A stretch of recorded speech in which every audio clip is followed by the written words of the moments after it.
Get your pen and write your story all over again. And this time, learn the lessons, motivate others, and share that inspiration. Dear Max FM with DJ Chini.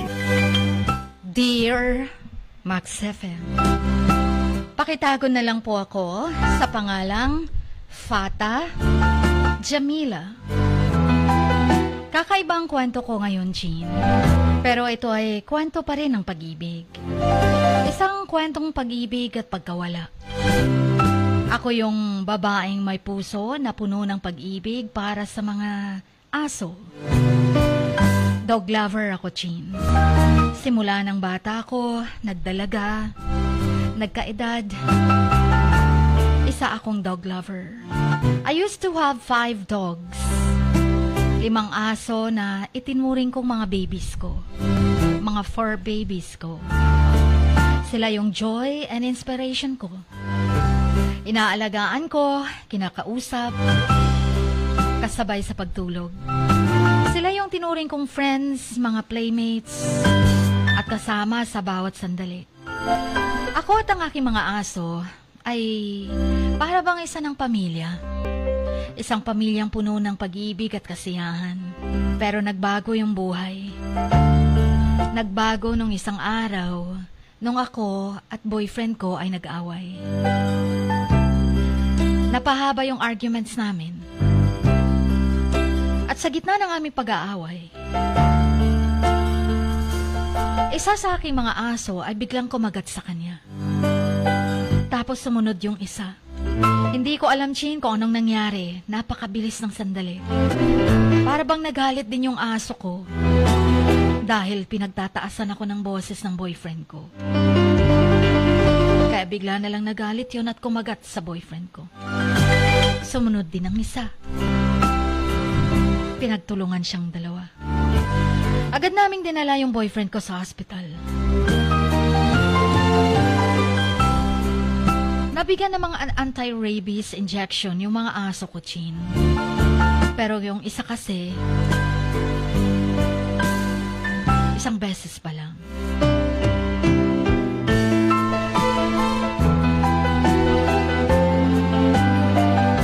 Hindi ko maintindihan kung paano nangyari. Pero huli ng lahat, namatay ang boyfriend ko dahil daw sa rabies at mga complications. Komplikado sa kanyang sitwasyon dahil may sakit pala sa puso ang boyfriend ko daw. Nasira yung mundo ko. Mahal na mahal ko ang boyfriend ko kahit nag-aaway pa kami. Kung gaano ko kamahal ang mga aso ko, ganun ko din siya kamahal. Pero hindi ko alam kung paano ko maipapaliwanag. Dahil lang pareho kong mahal, ang mga aso ko ang naging dahilan kung bakit namatay din ang isa kong mahal. That time, hindi ko matanggap, Chin. Punong-puno ako ng pain. Sobrang na-trauma. Sobrang biniblame ko ang sarili ko. Ang worst pa, dahil ang parents ng boyfriend ko, gusto nilang panagutin ang mga aso ko sa pagkamatay ng kanilang anak. Alam mo bang gusto ng mga magulang ng boyfriend ko na ipapatay din ang mga aso ko? Alam kong hindi naman intensyon na saktan ang aking boyfriend ng mga aso. Hindi ko naman din dapat sila sisihin. Dahil sobrang love siguro ako ng mga dogs ko. Kaya ganun din sila nag-react sa isang taong sinisigawan ako at sinasaktan. Ini-insist pa rin ng mga magulang ng boyfriend ko na patayin yung mga aso ko. Dahil yun nga sila ang may kasalanan. Pero tumanggi ako, Chin. Hindi ko pwedeng gawin yun sa mga aso ko. Sila yung buhay ko. Tinuring ko na silang mga anak ko. Pero isang araw, Chin, hindi ko alam kung paano nangyari. Isang tanghaling tapat, nakita ko na lang nakahandusay ang 5 kong aso. Nilason. Pinatay nila ang mga aso ko. Nakatulala ako at naiwan na parang nawala ng mga mahal sa buhay. Malayo ako sa mga magulang ko. Malayong probinsya ang sa amin. Nag-iisa lang ako dito sa Mindanao. At ang tanging mga aso ko ang kasakasama ko lagi. Alam mo yung gusto kong kasuhan. Kaso wala naman akong ebidensya na silang may gawa. Wala akong katibayan. Pero wala naman kasing ibang nagsasabi na gusto nilang patayin, kundi sila lang. May laban ba ako gayong may kaya sila? Kaya nilang kumuha ng abogado? Ano ba naman ako? Simula noon, Jean, parang na-trauma ako. Parang awang-awa ako sa sarili ko, pero mas awang-awa ako sa mga aso ko. Walang kalaban-laban. Pinatay nila. Ilaso nilang lahat. Kaya naman simula noon, naging loner ako. Walang kaibigan, walang pamilya. Naging masungit, laging nagagalit, laging nag-iisa. Isa pa, parang ayoko nang humawak ng aso. Ayoko nang mag-alaga ng aso. Hindi dahil sa sinisisi ko sila kung bakit namatay ang boyfriend ko, kundi sinisisi ko ang sarili ko bakit ko sila napabayaan. Hindi ko deserve na maging pet mom. Hindi ko deserve na magkaroon ng isang asong aalagaan. Gusto kong sisihin pa rin ang sarili ko sa pagkamatay ng boyfriend ko. 6 years kaming mag-on. Nangarap na kaming magpakasal. Tapos hindi ko lubos maisip na ang mga aso ko ang siyang kikitil sa buhay ng boyfriend ko. Gusto kong sabihin, oo, ako ang may kasalanan. Bakit ko kasi pinabayang makagat siya ng aso ko? Bakit hindi ko sila napigilan? Pero Chin, kung kayo ang nasa kalagayan ko that time, masyashock din kayo. Para akong na-freeze noon, Chin, na parang hindi makasigaw, hindi makakilos. Dahil sa aking nasaksihan. My story, Chin, isang paalala lang ng love na maaring mawala, magdulot ng sakit. Pero alam ko, hindi naman nagbabago ang pag-ibig.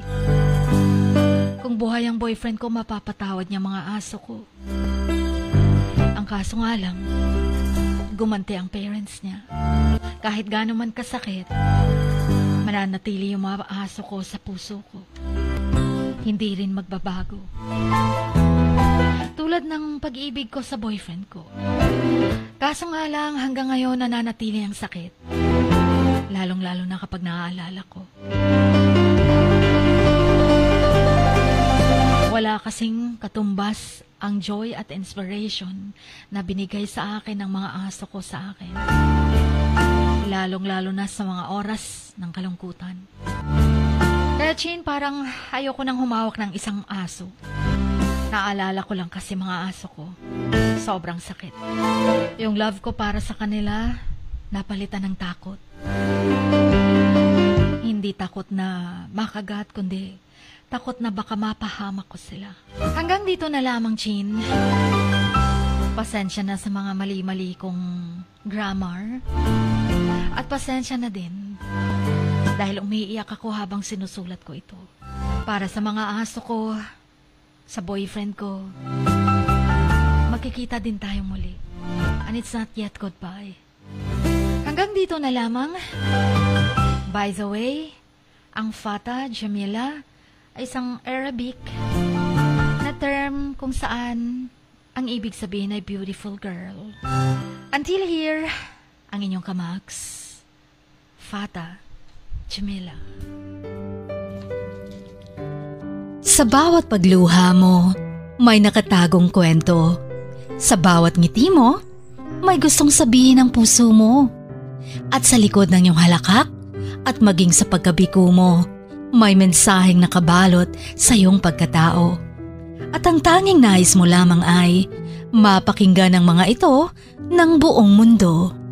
Dear Max FM with DJ Chini. Life has got all those twists and turns. Stand up for what you believe in.